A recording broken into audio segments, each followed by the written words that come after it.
बिस्मिल्लाहिर्रहमानिर्रहीम। नाजरीन, आज जिस मौजू पर मैं बात करूंगा उसमें सबसे पहले जो है वो है जो ऑडियो लीक के ऊपर तहकीकाती कमीशन बना, उसको चैलेंज कर दिया गया है सुप्रीम कोर्ट में। चेयरमैन तहरीक इंसाफ इमरान खान ने उसको चैलेंज कर दिया है और बुनियादी तौर पर उसके अंदर जो चीज़ है, मैं थोड़ा रिकैप कर दूं कि वो कमीशन बना किस लिए था और चैलेंज क्यों हुआ।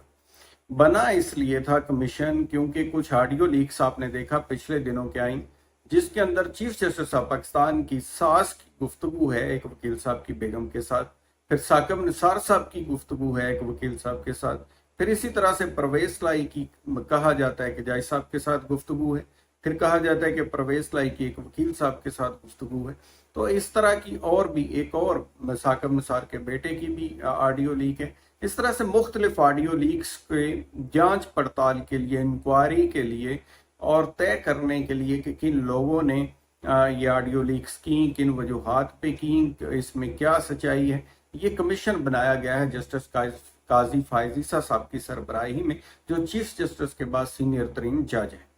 अब देखना यह है कि जो मुख्तलिफ हवालों से अगर हम पहले इसी नुक्ते को ले लें कि बुनियादी तौर पर क्या ऑडियो लीक जो है, अगर तो ये एक लीगल चीज है तो फिर इसकी तहकीकात होनी चाहिए कि ये जेन्युइन है या नहीं जेन्युइन है, या कौन किन लोगों ने ये की है, किन लोगों ने नहीं की है। बुनियादी तौर पर इसका लीगल स्टेटस ही जो है वो नहीं है कि आप लोगों को पब्लिक करें इस तरह से उनकी निजी जिंदगी के हवाले से, और ख़ास तौर के ऊपर मुझे बताएं कि कानून के अंदर कहीं भी इसकी इजाज़त नहीं है कि आप किसी सास के एक्ट को किसी शख्स को ज़िम्मेदार ठहराएं कि उसकी सास ने क्या गुफ्तगू की है,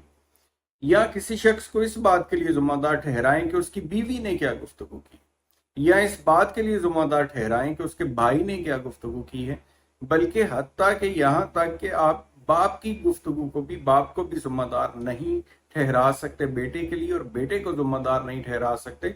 बाप के किए हुए किसी एक्ट के लिए। कानून इसके ऊपर वाजे है कि हर शख्स अपने अमल का जिम्मेदार है। अब जब अपने अमल की जिम्मेदारी की बात आती है तो चीफ जस्टिस ऑफ पाकिस्तान, जो कि इंसाफ के हवाले से अदालतों में सबसे बड़ा ओहदा है, और इवन आम जज भी अगर हो, हाई कोर्ट का जो नया पॉइंट हुआ हो, या चीफ जस्टिस हो या कोई भी हो जज, उसको हटाने का कानून ने खुद से एक तरीका दिया है। वो आर्टिकल 209 है कॉन्स्टिट्यूशन ऑफ पाकिस्तान का, जिसके तहत सुप्रीम जुडिशल काउंसिल बनती है। किसी का भी कोई मामला है, मिसकंडक्ट का मामला है, उसका कोई उसके ऊपर अल्जामात हैं, तो तहकीकात का एक ही मरकज है, एक ही जगह है जहां तहकीकात हो सकती है, वो सुप्रीम जुडिशल काउंसिल है, जिसके अंदर चीफ जस्टिस खुद भी होते हैं। अगर चीफ जस्टिस के ऊपर इल्जाम हो तो वो खुद नहीं बैठते, उनके बाद सीनियर जज और बाकी जजेस बैठ के उसकी तहकीकात वगैरह करते हैं सारी चीजों की। अब देखना यह है कि ऐसी सूरत हाल में जब पहले से एक फोरम मौजूद है तो फिर इसकी जरूरत क्या थी कि एक ऐसा कमीशन कायम किया जाता, और वो कमीशन भी जिसमें चीफ जस्टिस को बाईपास करके उनसे जो नेक्स्ट जो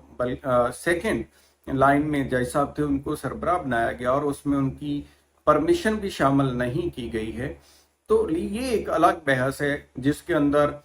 एक पॉइंट ऑफ व्यू ये भी है कि क्योंकि जो इंक्वायरी कमीशन है उसमें इजाजत की जरूरत नहीं है, लेकिन ये देखना यह है कि ऐसी ऑडियो लीक जिसकी कानून में इजाजत नहीं है, उसकी तहकीकात के लिए आप सुप्रीम कोर्ट के जज को लगा रहे हैं, बजाय इसके कि तहकीकात तो ये होनी चाहिए कि ये ऑडियो लीक बनाई किसने है, जारी किसने की है, और अदारे को स्कैंडलाइज करने की किन लोगों ने कोशिश की है, उनको कटहरे में लाना चाहिए।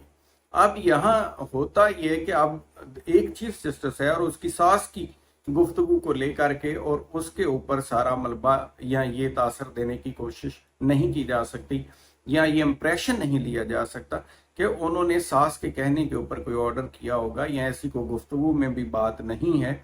कि जिसके अंदर ये साबित हो रहा हो कि उन्होंने कोई ऐसा, चीफ साहब के बीच में कोई बात ही नहीं है, गुफ्तगू ही नहीं है। अब सास की हो या बीवी की हो या भाई की हो या बाप की हो, वो खुद बंदा उसके लिए जिम्मेदार नहीं होता किसी तरह से भी किसी दूसरे के एक्ट का। अब दूसरे नंबर पे हम बात करते हैं कि इससे हुआ क्या है। हुआ ये है कि पहले से ही ये जो सियासी इंतशार चल रहा था मुल्क के अंदर, वो आहिस्ता आहिस्ता अदालतों के अंदर गया, अदालतों के अंदर आपने देखा कि पहले से ये चपकलश पाई जा रही है और बहुत सारी रिपोर्टिंग भी इस तरह की हुई कि इख्तलाफात हैं जजेस के दरमियान वो एक पेज के ऊपर नहीं हैं, और काफ़ी सारी चीज़ें देखने भी आई, बेंचेस बनाने के हवाले से भी बहुत सारी बातें देखने में आई। तो ऐसी सूरत हाल में उस जो तकसीम है उसको मज़ीद गहरा करने की कोशिश की गई है ये कमीशन बना करके, क्योंकि अब कमीशन जब चीफ जस्टिस की तहकीकात और बाकी जजेस की तहकीकात, उनके साथी जजेस इस तरह से ओपन करेंगे और इंक्वायरी की रिपोर्ट भी पब्लिक की जाएगी, तो उसके ऊपर अदारा और भी बदनाम होगा और वो स्कैंडलाइज होगा। तो जुडिशरी को स्कैंडलाइज करना इट्स सेल्फ कॉन्स्टिट्यूशन उसकी इजाजत नहीं देता।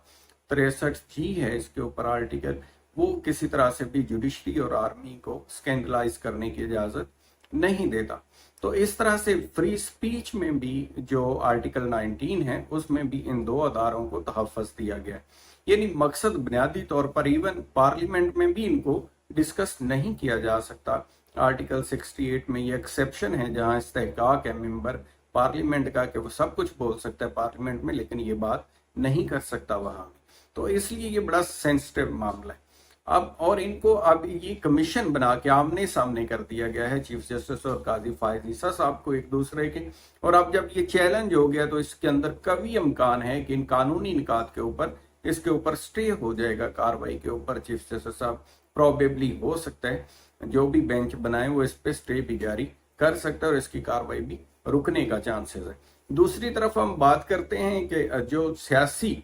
ये चपकलश चल रही है और सारा तनाव, और आपने देखा 9 मई के वाकयात के बाद सियासत ने नया टर्न लिया है,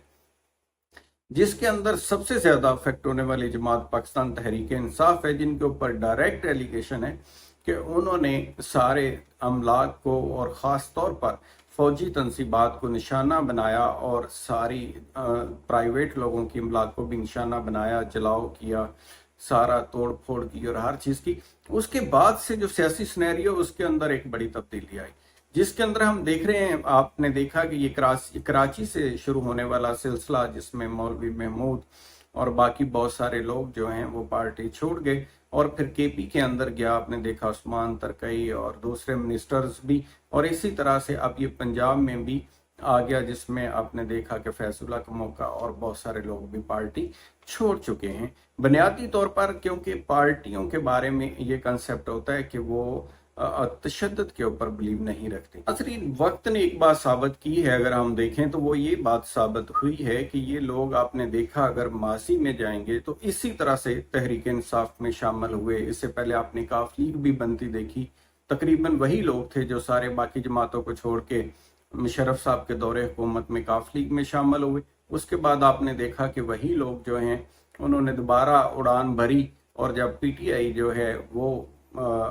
बन रही थी, इस तरह से मकबूल हो रही थी, तो तमाम लोगों ने पाकिस्तान तहरीक इंसाफ ज्वाइन कर ली, और तमाम जो वर्कर थे पीटीआई के वो बुरी तरह से महरूम हुए, जिन्होंने मेहनत की थी, जिन्होंने पार्टी को उस स्टेज के ऊपर लेके आए थे जहां से वो इस काबिल हो सकी थी कि वो उसमें खुद इलेक्टिबल बन गए थे तकरीबन तमाम लोग जब, तो उनको इग्नोर करके तो ऐसे लोगों को जो कि दूसरी पार्टियां छोड़ के आए थे, इवन वो लोग जिन्होंने अभी तक पार्टी रुकनीत का फॉर्म भी नहीं